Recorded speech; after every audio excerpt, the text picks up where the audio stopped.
Este es un mensaje del pastor John MacArthur, traducido y predicado en español para el mundo de habla hispana. Para nuestro estudio en esta mañana, quiero invitarlo a que me acompañe a Efesios capítulo 6. Estamos viendo los versículos 13 al 17 en el tema de la armadura del creyente. Me gustaría leer los versículos 13 al 17 para entrar a nuestra lección el día de hoy. Por tanto, tomad toda la armadura de Dios, para que podáis resistir en el día malo, y habiendo acabado todo, estar firmes.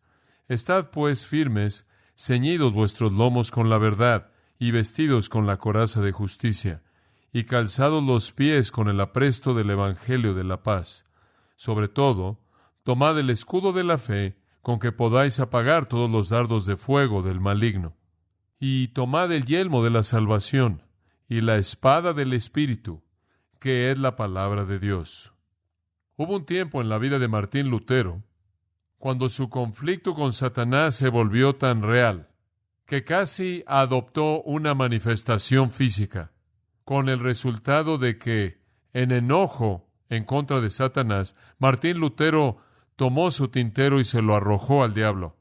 Se rompió y manchó de tinta su pared, y la mancha se quedó por muchos años, recordándole a mucha gente lo vívido que el conflicto fue en su propia vida. No es menos real en nuestras vidas, aunque quizás no tengamos la intensidad espiritual de un Martín Lutero para verlo como tal. El creyente y Satanás están en un combate mortal. Versículo 12 de Efesios 6 dice que tenemos lucha, y el verbo es un término describiendo un combate mano a mano de vida o muerte. Ahora, Dios tiene propósitos tan altos y santos y sublimes y grandes y gloriosos para el creyente, que nos llama a caminar de una manera que nos aparta del sistema. Estos son propósitos que le hacen a Dios digno de su propia gloria. Pero por otro lado, Satanás continuará haciendo todo lo que pueda hacer por estorbarnos para que cumplamos los propósitos de Dios. Y como consecuencia hay guerra en la vida del creyente. Yo creo que la guerra realmente comienza en el momento de salvación, inclusive antes de la salvación, conforme la palabra viene con el mensaje del Evangelio.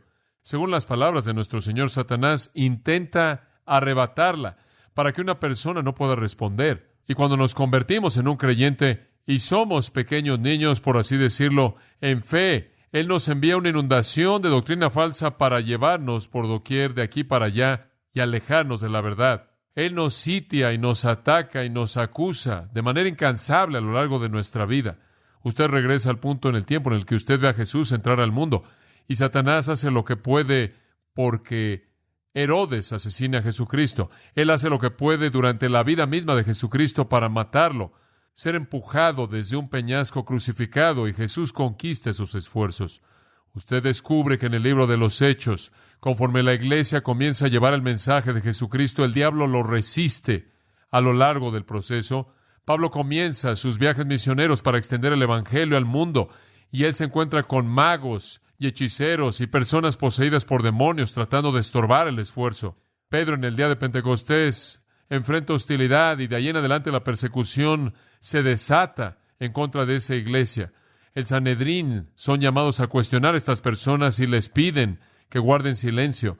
Y a lo largo del Nuevo Testamento y los Evangelios, esto es resistido por Satanás. Finalmente, cuando la iglesia nace en términos de sus raíces y tiene un cimiento y comienza a marchar a lo largo de los siglos, desde el tiempo en el que conocemos como el año de nuestro Señor, los primeros 3 siglos están inundados de persecuciones en contra de la iglesia, la muerte de cristianos, el martirio de aquellos que aman al Señor, y después entramos al terror de la Edad Oscura, en la cual el testimonio entero del Evangelio se vuelve casi apagado, excepto por unas cuantas velas de grupos fieles que creyeron la verdad a lo largo de esa época.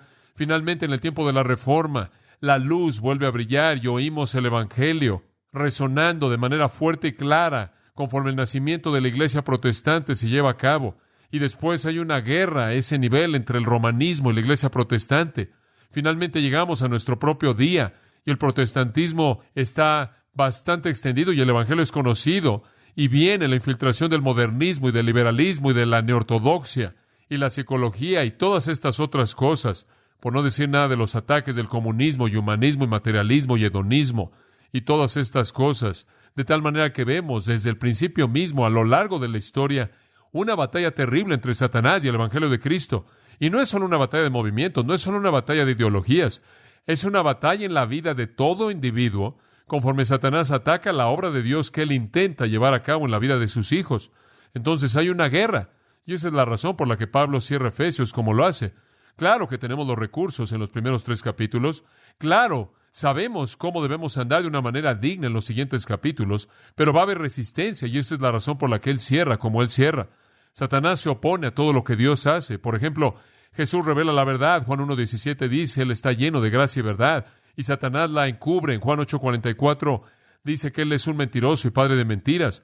Entonces Jesús está revelando la verdad y Satanás está ocultándola. Por otro lado, la Biblia nos dice en Juan 5:24 que Jesús da vida. Él dice, el Padre le ha dado vida a Él y Él le da vida a quien Él quiere. Y Satanás en Juan 8:44 Él es llamado un homicida. Él quita la vida. Y en Hebreos 2:14 se dice de Él que tiene el poder de la muerte. Y entonces Jesús da vida y Satanás quita la vida. Jesús revela la verdad y Satanás la oculta. Jesús produce fruto espiritual, según Gálatas 5:22.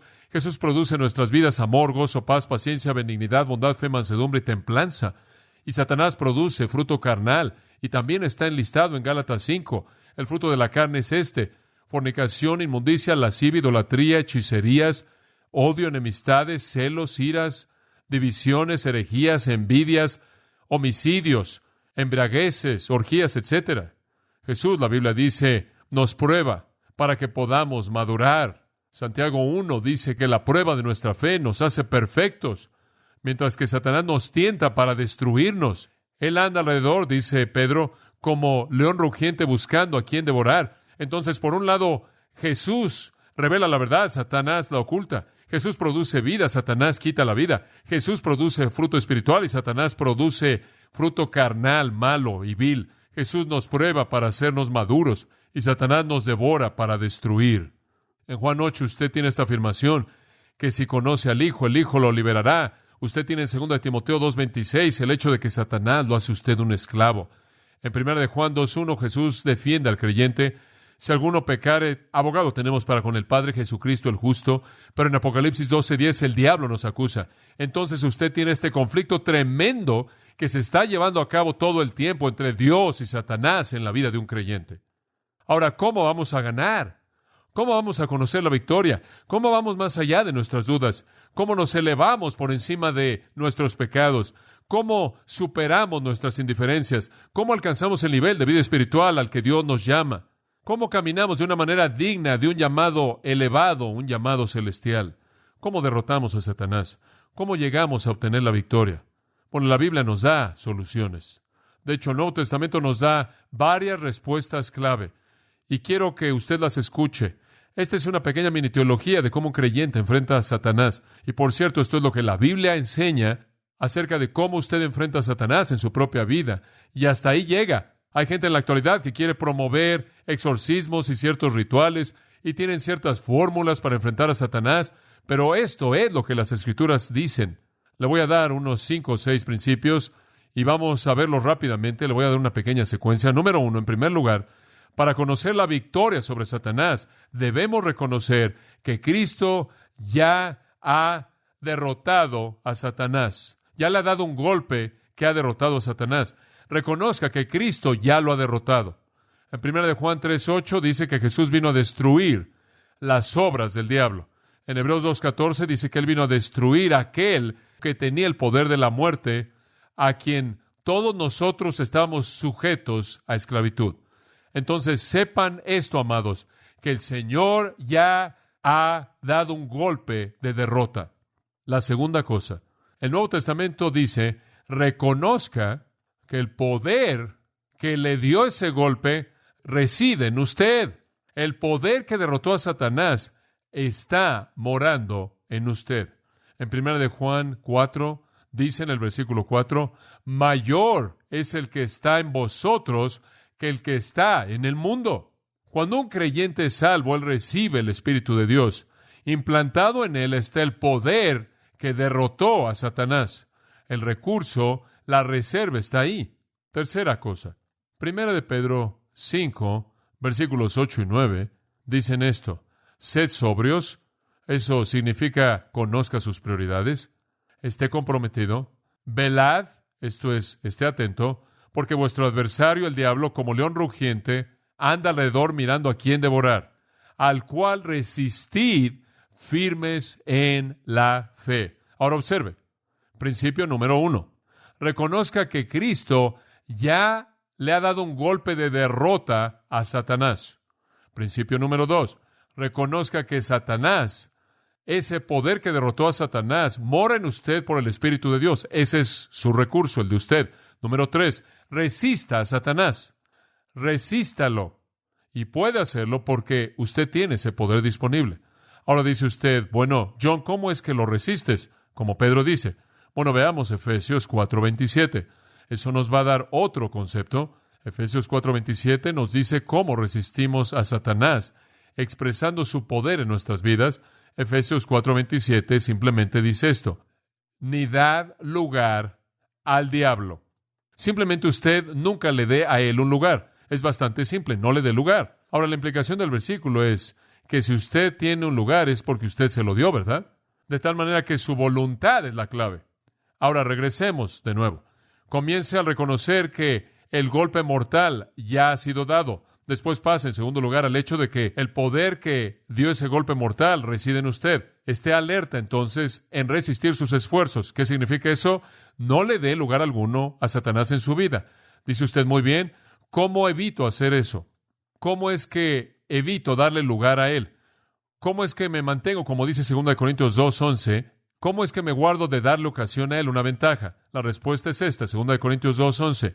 No seáis ignorantes de sus estrategias. Muy bien, ¿quiere usted no darle un lugar? Entonces esté consciente del punto del que va a atacar. Cierre la ventana. Póngale la llave a la puerta. Asegúrese de que no es ignorante usted de sus estrategias. Dice usted, bueno, ¿cuáles son sus estrategias?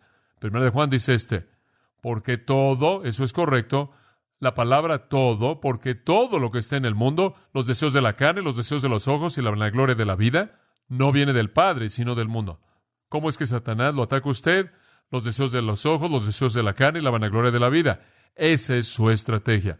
Entonces, si usted no es ignorante ahí, usted cierra la puerta a los ojos, usted cierra la puerta a los deseos de la carne, usted cierra la puerta a los deseos de los ojos, usted cierra la puerta a la vanagloria de la vida, usted no le va a dar lugar a Satanás, y si no le da lugar a Satanás, usted va a resistir que él entre a su vida.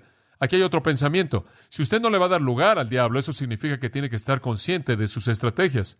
No puede ser ignorante. Y en segundo lugar, cuando lo vea venir, huya. 2 de Timoteo 2:22 dice, huye de las pasiones juveniles, huye de la tentación y sigue la justicia, dice. Ahora, esta es una fórmula bastante simple. Permítame volverlo a decir para que lo entienda. Reconozca el golpe mortal que ya se le ha dado por el poder de Cristo. Reconozca que el poder reside en su vida. Por lo tanto, resista al diablo, lo cual significa no le dé lugar en su vida a él. Usted hace eso, número 1, al no ser ignorante de sus estrategias, y 2, cuando vienen al huir de ellas. Dice usted, bueno, John, ¿cómo es que te orientas para hacer esto? Ese es 2 Corintios 10:3. 2 Corintios 10:3. Porque aunque andamos en la carne, no luchamos según la carne. Lo que Pablo está diciendo es que somos seres humanos, pero nuestra batalla no es una batalla humana. Somos criaturas físicas, pero nuestra batalla no es una batalla física. Versículo 4 de 2 Corintios 10. Porque las armas de nuestra milicia no son carnales. No estamos peleando una batalla humana. Los hombres realmente no son el enemigo. La batalla realmente no es a nivel humano, a nivel carnal. Nuestras armas no son simplemente carnales, sino que son poderosas en Dios. En otras palabras, tenemos una batalla espiritual que demanda armas espirituales. Ahora, ¿cómo vamos a usar estas armas? ¿Cómo vamos a saber que podemos estar conscientes de sus estrategias, que podemos huir de sus tentaciones y que podemos resistir sus ataques? ¿Y cómo podemos estar seguros de que no le vamos a dar lugar en nuestras vidas? ¿Cómo vamos a apropiarnos del poder? Al final del versículo 5 simplemente dice, llevando cautivo todo pensamiento a la obediencia de Cristo. Ahora escuche, esa es la nota final en nuestra pequeña teología breve. para que podamos saber que Cristo le ha dado un golpe mortal a Satanás, para que podamos saber que ese mismo poder reside en nosotros, para que podamos resistir a Satanás, no darle lugar a su entrada, no ser ignorantes de sus estrategias, huir sus tentaciones. Debemos llevar todo pensamiento cautivo a la obediencia de Cristo. En otras palabras, nuestra mente debe estar controlada por la palabra de Dios mediante el poder del Espíritu de Dios. No hay atajos, amados, para la vida cristiana eficaz, victoriosa. Si usted va a vivir una vida cristiana victoriosa, significa que debe tener una mente entregada a la palabra de Dios para que sus pensamientos y sus sentimientos estén controlados por esa misma verdad. Ahora esa es la fórmula del Nuevo Testamento en un marco teológico simplemente tomado de varios pasajes. Pero permítame dar un paso más hacia adelante. Todo eso está resumido de manera hermosa y maravillosa en un pasaje. Está enfrente de usted y es Efesios capítulo 6, versículos 13 al 17. Todos esos principios que le acabo de dar, de una u otra manera, están latentes en este pasaje. Todos están aquí, todos están disponibles y están presentados de manera hermosa en esta obra maestra de cómo un creyente gana la guerra contra las fuerzas del infierno. Y recuerden, amados, hay una guerra real y hay una victoria real disponible a nivel diario. Ahora, ¿qué armadura ya hemos examinado? Observa el versículo 14. En primer lugar, dijimos que conforme Pablo ve al cristiano y su guerra con Satanás, él ve en su mente a un soldado romano que está listo para la batalla. Y todo lo que hace un soldado romano para prepararse a sí mismo sugiere en la mente de Pablo imágenes que pueden ser traducidas en la batalla del cristiano con Satanás. Y comienza entonces a hacer la comparación. Y así como un soldado romano usa un cinto en el cual él mete toda la túnica que está suelta, y realmente lo que está haciendo en ese punto es hacer un compromiso con la batalla, con pelear. Es su preparación, es estar listo, es expectativa, es sinceridad, es un compromiso con la batalla de lo que está hablando. Pablo ve eso en el cinto de la verdad. Habiendo ceñido vuestros lomos con la verdad, versículo 14 dice, y para un creyente debe haber un compromiso con la verdad. Debe haber un compromiso con pelear la batalla, vivir la vida, hacer la dedicación necesaria y consagración para ganar la batalla. Y entonces comenzamos nuestro estudio con una mirada al nivel de compromiso demandado, requerido para ganar. En segundo lugar, y en nuestro último estudio, vimos la siguiente parte de la armadura en el versículo 14 también, y habiéndose puesto la coraza de la justicia. Y explicamos que un soldado romano se colocaba una coraza en el pecho para cubrir sus áreas vitales, y no quería que lo golpearan ahí porque era fatal. Y habían dos áreas que él estaba protegiendo, el área del corazón y el resto conocido como las entrañas en la terminología hebrea. Y los hebreos veían el corazón como indicativo de la mente primordialmente y las entrañas indicativo de los sentimientos. Y entonces el creyente protege su mente y sentimientos, porque esas son las áreas donde Satanás tienta. Él tienta su pensamiento y su sentimiento. Él quiere extraer el pecado de usted, inducir el pecado en usted mediante pensamientos malos y sentimientos malos. Y entonces debemos proteger esas áreas, y las Escrituras dicen que protegemos esas áreas con la coraza de la justicia. Y conforme vivimos una vida santa, conforme vivimos un tipo de vida justa, consagrada, apartada, entonces protegemos nuestras áreas vitales del ataque terrible, horrendo de Satanás. Y lo resumimos la última vez diciendo que diariamente necesitamos vivir de manera santa, diariamente para ser justos. Diariamente necesitamos vivir una vida en donde si hay pecado en nuestras vidas, confesamos, nos arrepentimos y lo dejamos. Está el mandato del Nuevo Testamento en 1 de Pedro 1:16. Oímos el clamor, sed santos porque yo soy santo, dice Dios. En 2 de Corintios 7:1 Pablo dice, limpiándonos de toda inmundicia de la carne y perfeccionando la santidad en el temor de Dios. En Colosenses capítulo 3 oímos a Pablo decir, haced morir las obras del cuerpo. Y después él enlista todas las cosas malas. Y en 1 de Tesalonicenses 5 habla de eliminar toda forma de maldad en nuestras vidas. Pero quizás el pasaje más claro y simple de todos para ilustrar la coraza es Romanos 13:11. Ahí en el versículo 14 Pablo dice esto, conociendo el tiempo, que es el tiempo de despertarnos del sueño, porque ahora nuestra salvación está más cerca que cuando creímos. En otras palabras, nos estamos acercando a la venida de Cristo. La noche está avanzada y se acerca el día. Esto es el amanecer del gran día del Señor. Desechemos, pues, las obras de las tinieblas y vistámonos la armadura de la luz. Eso es exactamente lo que él está diciendo en Efesios. desháganse de la oscuridad y vístanse de la armadura de la luz. Y luz significa santidad, pureza, y la oscuridad significa maldad. Entonces, despojándonos, quitándonos las obras de las tinieblas, vistámonos de la armadura de la luz. Esa es la coraza. Después él dice, andemos honestamente. Ese es el cinto del compromiso. Ese es el cinto de la verdad, sin hipocresía, comprometidos con ganar, como de día, dispuestos a ser expuestos, porque somos justos e íntegros conforme peleamos por el Señor. Desechemos, no en glotonerías y borracheras, inmoralidad, lo cual significa vivir sin vergüenza, no en contiendas y envidias, sino vestidos del Señor Jesucristo, y no proveáis para los deseos de la carne. Entonces, él realmente está diciendo lo mismo en Efesios acerca de la coraza de justicia. Desháganse de la basura, la oscuridad, la maldad, y vivan en una relación santa y justa con el Señor. Eso no significa que usted va a ser perfecto. Estamos esforzándonos por serlo. Fracasamos, pero cuando pecamos, debemos estar confesando y arrepintiéndonos de ese pecado. Y después, en tercer lugar, y para esta mañana, quiero que vea los pies calzados con el Evangelio de la paz. Esto es tremendo. ¡Oh, qué gran concepto tan maravilloso es este! Versículo 15, y calzados vuestros pies con el apresto del Evangelio de la paz. Ahora él viene al calzado de los soldados.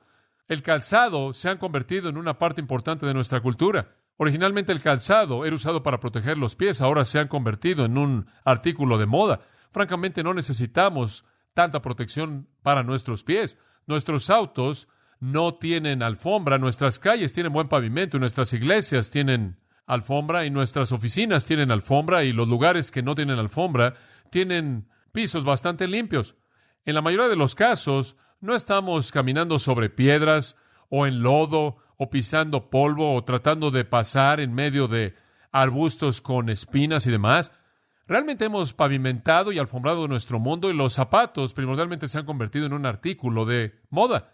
Entonces, no necesariamente podamos entender el retrato de manera tan clara como debiéramos, a menos de que entendamos lo terrible que era el terreno en ese entonces, lo penetrantes que eran las espinas y las cosas que estaban en el piso, lo difícil que sería estar caminando sobre las piedras y las rocas y todo lo demás en esas partes del mundo.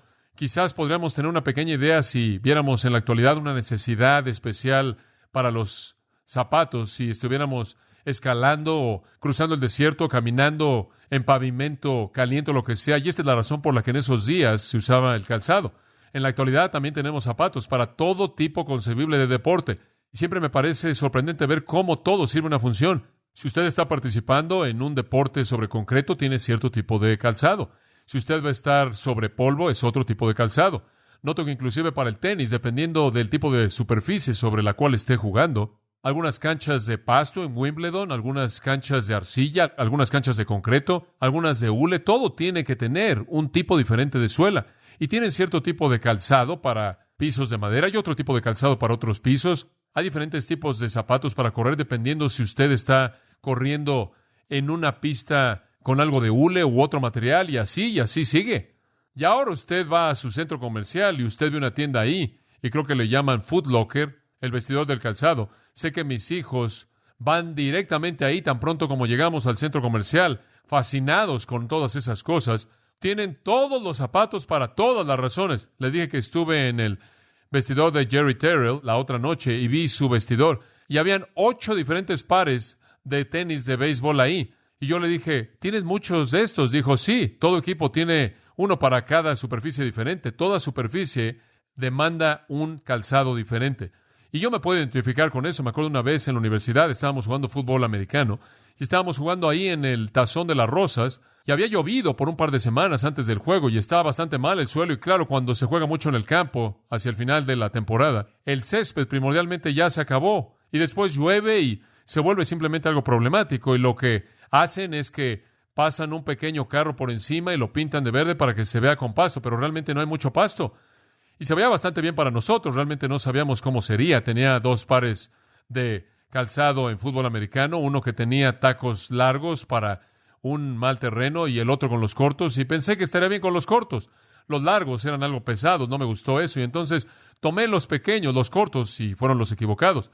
Tenía el calzado impropio, no era apropiado, realmente no lo descubrí hasta que dieron la patada de inicio y estaba allá atrás en la yarda 4 para recibir el balón y regresarlo, y llegó el balón del aire y conforme lo recibí, di unos 2 pasos y terminé aterrizando en mi hemisferio del sur, enfrente del mundo entero, y estaba ahí sentado con el balón gentilmente cuidado por mis piernas, mientras que 21 personas se me quedaron viendo, ninguno de los cuales ni siquiera me tocó. Me caí totalmente solo. Me senté ahí en la yarda número 6, mientras que todos comenzamos como un equipo desde la profundidad de nuestro propio territorio, y me di cuenta, ¿sabes una cosa? Debería haberme puesto los otros zapatos.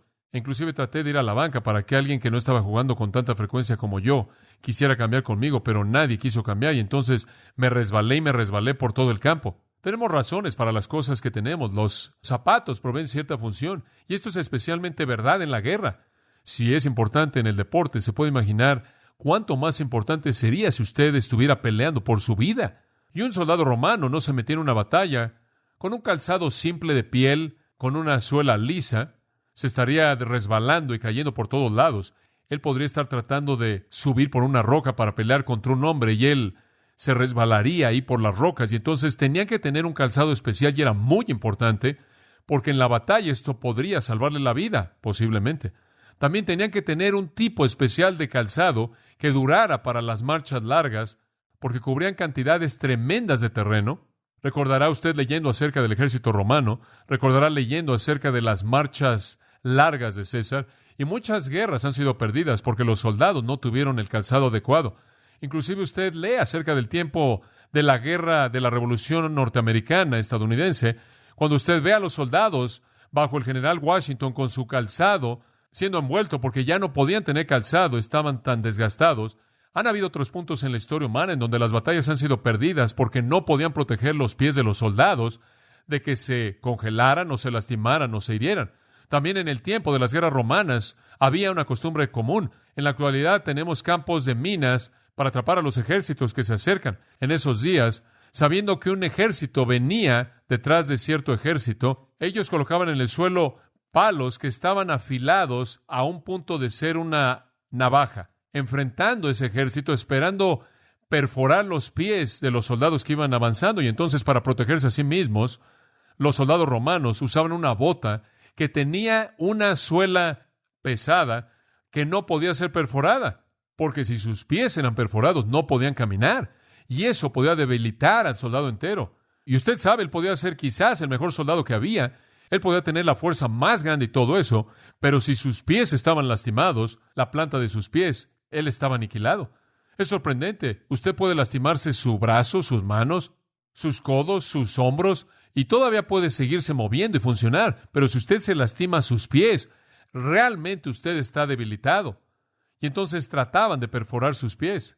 También en la batalla usted podrá ser el hombre más fuerte que vive, usted podría tener la mejor espada que hay, pero si usted no se puede poner de pie, usted está en serios problemas. Y entonces era de tal importancia el calzado que esto es lo que usaban.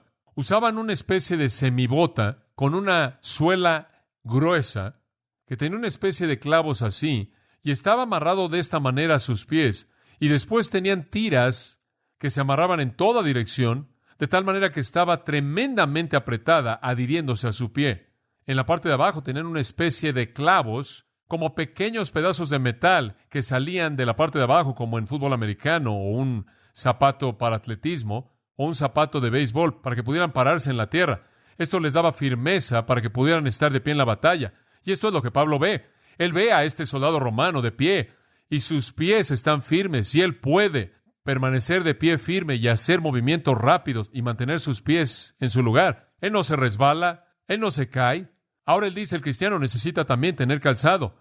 Usted puede salir ahí, usted sabe, y puede tener ahí su cinto todo apretado, hombre, está comprometido, y puede tener su coraza en su pecho, y puede estar viviendo una vida santa y justa como el Señor quiere, pero a menos de que pueda estar de pie, usted se va a caer, y entonces debe tener una base sólida.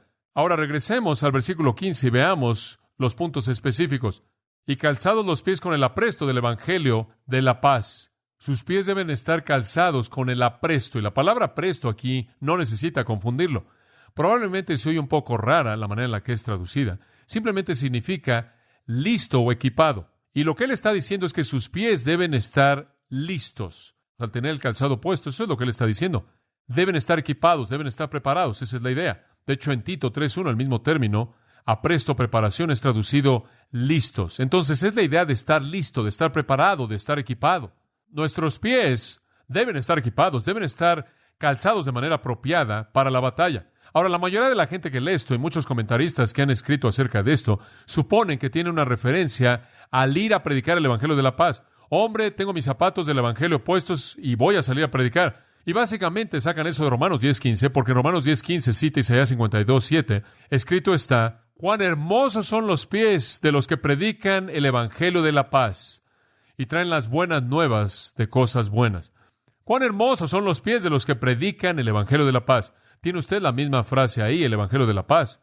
Y entonces en el mensaje de Pablo en Romanos 10:15, cuando él dice, ¿cómo irán sin un predicador y cómo predicará alguien a menos de que sea enviado? Y entonces, por lo tanto, cuán hermosos son los pies de aquellos que salen y predican el Evangelio de la paz. Ahora, el Evangelio de la paz, escucha esto, es algo que debe ser predicado, no hay duda. Es algo que debe ser llevado y predicado. De eso está hablando Romanos 10. No es de lo que Efesios 6 está hablando. Efesios 6 no tiene nada que ver con predicar, no tiene nada que ver con salir a ningún lugar. ¿Cuál es la primera palabra en el versículo 14? ¿Cuál es? Estad, pues, firmes. Esa es la primera frase. Esto no es salir, es estar de pie, de lo que está hablando el apóstol. Y el punto aquí no es evangelizar a los perdidos. El punto aquí no es predicar el evangelio. El punto aquí es pelear contra el diablo. Esto no es evangelismo a un incrédulo. Esto es conflicto para el cristiano. Él no está hablando de ir a ningún lugar y predicar. Él está hablando de estar de pie en donde está y pelear contra el diablo. La idea es mejor expresada en las palabras de 1 Corintios 16:13. Estad firmes en la fe. Estad firmes en la fe. Versículo 11. Para que podáis estar firmes. Ese es el punto. Versículo 13. Para que podáis resistir y habiendo todo, estad firmes. Todo tiene que ver con estar firme, estar de pie, no ir, salir, moverse. Entonces, esa no es la interpretación apropiada. Claro que el Evangelio de la paz puede ser predicado. Debe ser predicado. Y son hermosos los pies de aquellos que salen y lo predican. Pero ese no es el punto aquí. Esto no es evangelismo. Este es el creyente en conflicto con Satanás. Y él está diciendo, debido a que nuestros pies tienen puestos o están calzados con las buenas nuevas de la paz, estamos de pie, no nos deslizamos, no nos resbalamos, no nos caemos cuando estamos bajo ataque. Ahora veamos la frase, el Evangelio de la paz. Bueno, ¿qué es eso? ¿Qué es? Bueno, el Evangelio significa ¿qué? Buenas noticias. ¿Y paz significa qué? Paz. Son las buenas noticias de paz. ¿Y cuáles son las buenas noticias de paz? Romanos capítulo 5. Pase ahí porque es un pasaje muy importante. Romanos capítulo 5. Estas son las buenas noticias de la paz. Quiero que observe el versículo 6. Romanos 5, 6. Ahora, aquí está el retrato básico del hombre. Porque cuando éramos débiles, muy bien, el hombre es débil. Él es débil. Versículo 7. Porque apenas uno moriría por un hombre justo, lo cual significa que por un hombre injusto nadie jamás moriría. Entonces la implicación está en el versículo 6, somos débiles. En el versículo 7, somos injustos. En el versículo 8, porque siendo aún pecadores, Cristo murió por nosotros, entonces somos pecadores. Versículo 9, mucho más entonces, siendo justificados por su sangre, seremos salvos de la ira. Eso indica que éramos no justificados, no salvos y los objetos de la ira de Dios. Ahora, allá hay una definición del hombre. Versículo 6, débil. Versículo 7, injusto. Versículo 8, pecaminoso. Versículo 9, no justificado, no salvo y un objeto de ira. Resumiéndolo todo, ese tipo de hombre, versículo 10, sí, cuando éramos enemigos. Ese es el resumen. Usted toma un hombre quien es débil, injusto, pecaminoso, no salvo. ¿Y qué es lo que usted tiene? Un enemigo de Dios, quien es el objeto del juicio de Dios.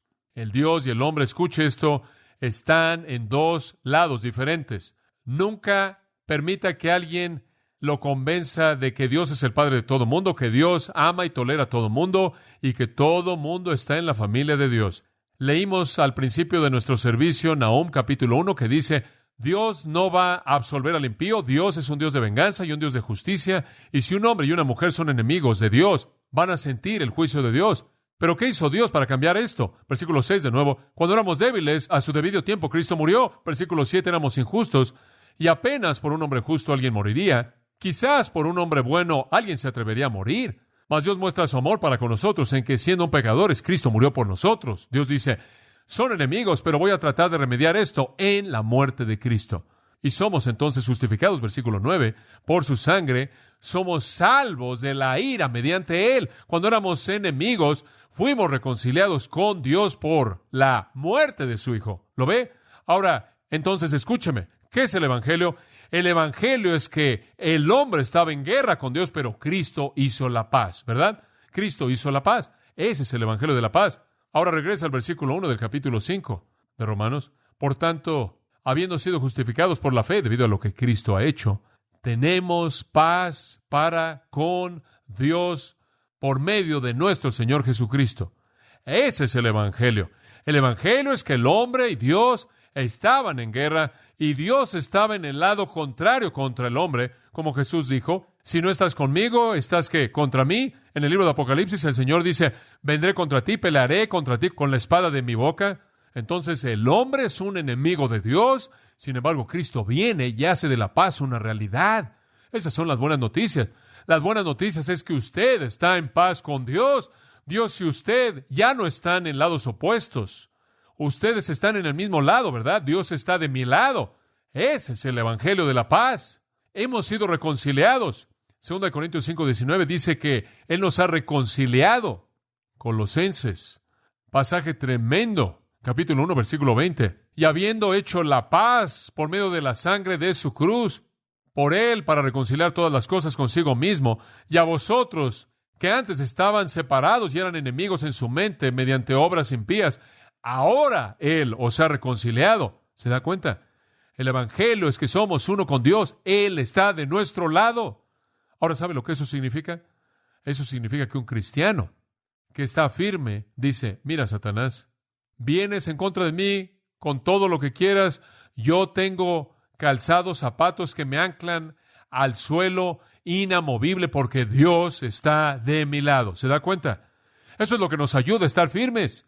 Si yo tuviera que estar firme ahí y pelear contra los ejércitos del infierno por mí mismo, en mi propia fortaleza, perdería. Ilustración, Pedro en el huerto, Juan 18. Él está ahí de pie con los discípulos, mientras que los soldados vienen a capturar a Cristo. Y probablemente hay 500 de ellos que vienen marchando desde la fortaleza Antonia y tienen antorchas para alumbrar la noche para que puedan encontrar a Jesús. Y él supone que va a estar escondiéndose en una cueva en algún lugar y entran marchando a ese huerto y tienen armas, tienen ahí palos para golpearlo, para que se someta, listos para pelear contra sus discípulos.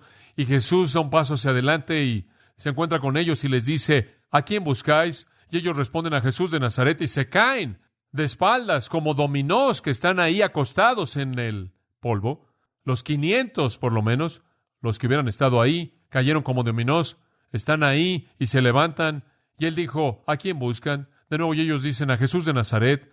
Se habían caído en el suelo. Pedro está pensando, sin duda alguna, consigo mismo, hombre, qué poder, simplemente es un hombre, y el ejército romano entero se colapsa. Y a él se le ocurre una idea. Si es así de poderoso, no hay sentido alguno en el que seamos capturados, ¿verdad? Entonces la Biblia dice que él tomó su espada y él le corta la oreja al siervo del sumo sacerdote. Él no está tratando de quitarle la oreja a Malco. Estoy convencido que él iba por su cabeza y Malco se agachó. Sé eso es todo. Malco tuvo una buena reacción. No habría servido de nada cortarle una oreja, pero eso no fue la historia entera. La historia es que él va a pelear contra el ejército romano entero. Dice usted, bueno, ¿de dónde obtiene él ese tipo de fortaleza? ¿Qué le dio esa confianza? Él acababa de ver al ejército entero cayendo en el suelo simplemente al oír el nombre de Jesús y él está pensando, hombre, si yo me voy a meter en problemas, solo voy a decir, atácalos, Jesús, y se van a caer. Hay un sentido en él de invencibilidad, como puede ver. Él tiene un sentido de que nada jamás lo puede derrotar, porque él ha visto el poder ya desplegado. Y él toma la espada y él comienza a defender al Señor. Él sabía quién estaba de su lado, ¿se da cuenta? Él sabía quién estaba de su lado, y ahí es de donde vino el recurso. Pienso en la multitud de Madián, y la multitud de Madián viene a atacar a los hijos de Israel, y Dios se mueve en los corazones de Israel para pelear contra los madianitas, y entonces el pueblo en Israel decide hablarle al ejército y sacar a 32,000 soldados. Las tropas, usted sabe, van a ir y pelear contra los madianitas, y el Señor dice, mira, no necesito a 32,000 soldados para hacer esto. Desháganse de todo mundo que no esté tomando esto en serio. Y entonces va y le dice a Gedeón que use un pequeño sistema, y finalmente Gedeón lo hace y terminan con 300 hombres. Y el Señor dice, muy bien, ustedes 300 van a derrotar a el ejército de Madián. Todo mundo saque un contenedor y una trompeta y una vela. Sí, he estado ahí y he dicho, y he pensado, eso es un poco raro. Súbanse a una montaña y vayan en contra del ejército madianita desde el valle, y cuando yo les diga qué hacer, y cuando yo les diga toquen la trompeta, rompan el contenedor, y van a tener la vela, y vamos a ganar la batalla. ¿Y sabe lo que pasó? Lo hicieron. Y el ejército de Madián se levantó y se mataron los unos a los otros. Escuche, Gedeón sabía quién estaba de su lado. Como puede ver, él sabía quién estaba de su lado. Pedro y Juan entraron al Sanedrín y dijeron, no nos importa lo que digan, vamos a servir a Dios. Y no tenían temor, ellos sabían quién estaba de su lado. El apóstol Pablo hizo lo mismo, predicó valientemente a Jesucristo porque él conocía sus recursos. Él estaba en paz con Dios, Dios estaba de su lado, ¿se da cuenta? Y en eso estamos de pie firmes. Y le puedo decir a Satanás, adelante lo que quieras. Yo puedo decir lo que tú tengas que arrojarme, no tengo en absoluto temor alguno porque Dios está de mi lado. ¿Sabe una cosa? Sabiendo lo que sé, si no fuera cristiano y no tuviera a Dios de mi lado, yo tendría miedo todo el tiempo. Estaría aterrado. Escuche, usted puede estar firme, con confianza absoluta. Hace unos 8 años atrás, cuando enseñé el libro de Efesios por primera vez, le conté una anécdota. Lo voy a repetir. Cuando estuve en secundaria, en 7º año, tenía un pequeño amigo llamado Roger. Roger era un niño bajo de estatura. Ambos estábamos en 7º año. Y Roger, en cierta manera, se veía como alguien de 4º año. Realmente no se había desarrollado mucho. Él era algo así como llenito. Se veía algo así como el hombre de Pillsbury que usted le mete el dedo. ¿Me entiende? Él era algo así como gordito y bonito y se veía como un niño tierno. Y Roger era mi amigo porque yo era el hijo del pastor y él estaba en la iglesia también. Y éramos amigos de escuela dominical y entonces, usted sabe, caminábamos por esta secundaria que era bastante difícil en su ambiente. Esta era una secundaria bastante difícil. Teníamos peleas de cuchillos todo el tiempo. Y en el baño de los niños, cuando usted entraba, ellos tenían una caja de fusibles. Y allí en la caja de fusibles, los muchachos la abrían y dejaban cigarros de marihuana prendidos. Y todo el mundo entraba y fumaba un poco. Y esto era en 1950, no sé, en algún punto en los 1950s. Pensamos en las drogas como algo muy moderno. No. Pasaba todo el tiempo en ese entonces. Los jóvenes estaban drogados todo el tiempo. Teníamos un estacionamiento para los jóvenes que llegaban a la escuela en su carro. Llegaban en su coche. Usted sabe porque ya eran tan grandes. Herbie tenía 18 años de edad y tenía su propio auto y él estaba en nuestro grupo. Realmente era una escuela muy difícil y habían peleas constantemente todo el tiempo. Llegó al punto en el que por alguna razón les gustaba molestar a Roger. Simplemente por la manera en la que se veía, invitaba ese tipo de molestia. Y entonces íbamos caminando y siempre estaban gritándole a Roger y lo molestaban. Me acuerdo que esto pasaba continuamente. Estos jóvenes siempre estaban en problemas por usar sus pantalones demasiado bajo en esos días, ¿me entiende? Y el señor, que era el subdirector, siempre los sorprendía y les levantaba los pantalones y les ponía un cinturón grande en su cintura, los hacía usar tirantes para avergonzarlos, usted sabe, ¿me entiende?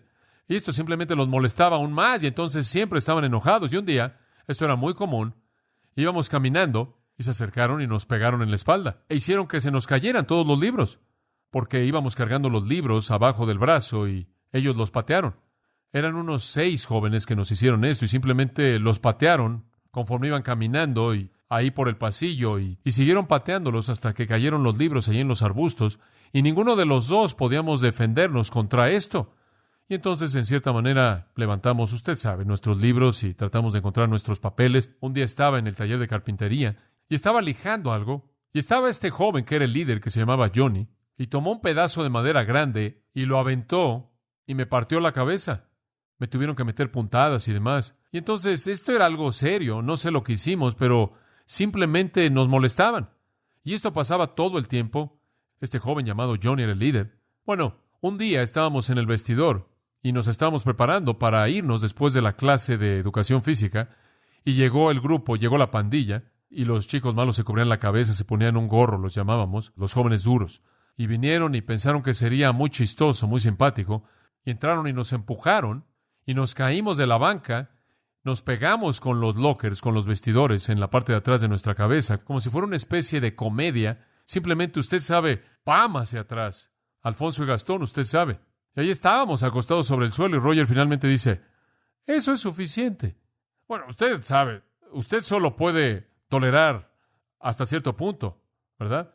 Bueno, yo le dije, bueno, ¿qué vas a hacer, Roger? Él dijo, bueno, voy a decirle a mi hermano. Yo le dije, bueno, eso es bueno, y el nombre de su hermano era Steve. Nunca lo olvidaré, la familia Williams. Steve jugaba en fútbol americano para la Universidad Estatal de Long Beach. Era el linebacker de en medio. Steve medía 1.90 y tenía cintura de 30 pulgadas. Nunca olvidaré a Steve porque me acuerdo la primera vez que lo oí dar su testimonio. Él estaba manejando un camión de pan y chocó contra un muro de concreto a unos 50 kilómetros por hora y salió caminando. Ese es el tipo de hombre que era. Era un hombre tremendamente fuerte físicamente hablando. Pero bueno, Roger dijo que le iba a decir a su hermano y entonces dije, muy bien, Roger. Y entonces regresó al otro día y dijo, Steve va a venir a la escuela mañana y va a hacer algo. Entonces estos jóvenes tenían un área ahí junto al gimnasio en donde se habían acabado el pasto. Realmente llegaban todas las mañanas y fumaban y metían la marihuana y demás y estaban ahí, desgastaban el pasto y simplemente platicaban, unos 6 o algo así de ellos, y siempre estaban ahí. Entonces este día Steve estaba ahí, nada más que se quedó atrás de un edificio para que no lo pudieran ver. Y estábamos a unos 15 minutos de empezar la clase ese día. Y Roger y yo, en cierta manera, estábamos ahí platicando, esperando ver lo que iba a pasar. Y entonces Roger gritó y dice, oye, le dice a Johnny, ven aquí. Y entonces se estaban riendo y realmente pensaron, lo vamos a aplastar. Y este Johnny viene y tenía hasta antecedentes penales. De hecho, más adelante es algo triste.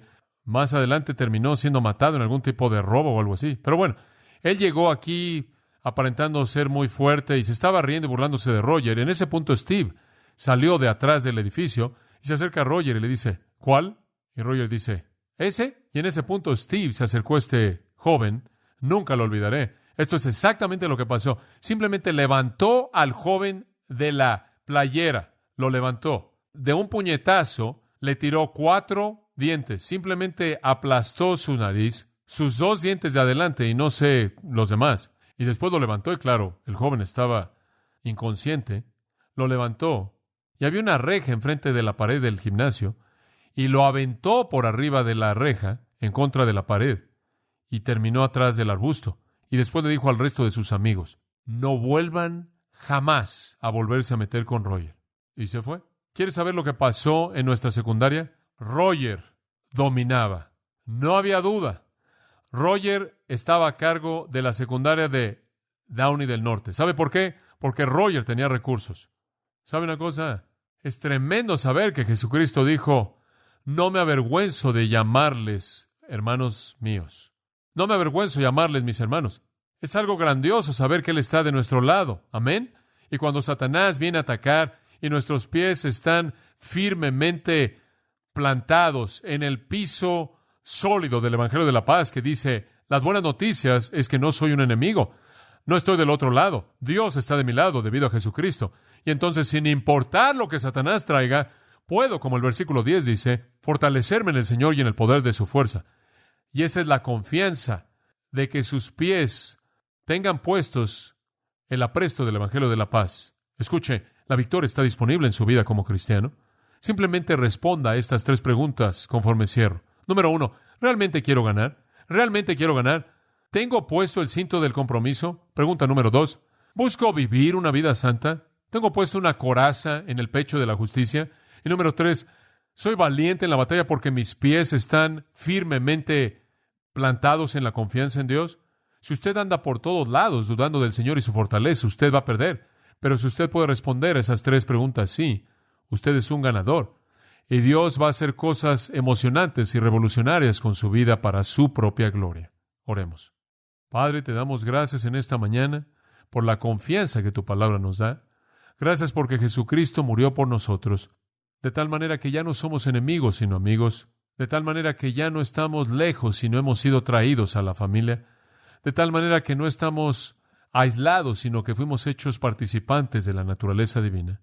Oh Dios, gracias por Jesucristo, quien pagó nuestro castigo, quien llevó nuestro juicio, quien recibió tu venganza y tu justicia, para que podamos conocer tu gracia admirable.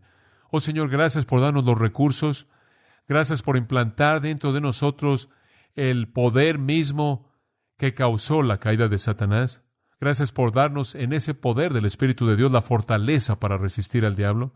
para nunca darle un lugar ni ser ignorantes de sus estrategias y siempre huir de sus tentaciones, porque nuestros pensamientos son llevados a la cautividad de Jesucristo. Oh Dios, haznos obedientes a tu palabra y te agradeceremos por el privilegio en el nombre de Cristo. Amén.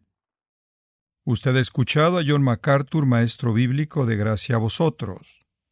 Para más información y acceso gratuito a todos los mensajes de John, así como una lista de libros incluyendo la Biblia de estudio, visite la página web en gracia.org. Gracia a Vosotros y el pastor John MacArthur se reservan toda protección y el derecho de autor bajo la ley que esté vigente. La información de derechos de autor está disponible en gracia.org, que incluye instrucciones para limitar la duplicación de este archivo digital. Gracia a Vosotros es una organización sin fines de lucro, dedicada a desarrollar recursos desde las enseñanzas del pastor John MacArthur, las cuales ofrecen la verdad de las Escrituras. Por otra parte, estimado oyente, su apoyo en oración y sus donaciones al ministerio nos ayudan a lograr este propósito para equipar a miles de personas de habla hispana. Si desea hacer una donación u ofrenda, puede hacerlo utilizando su tarjeta Visa, Mastercard, Discovery o American Express. Si vive en Estados Unidos o Puerto Rico, puede llamarnos al 1-866-5-GRACIA. Esto es 1-866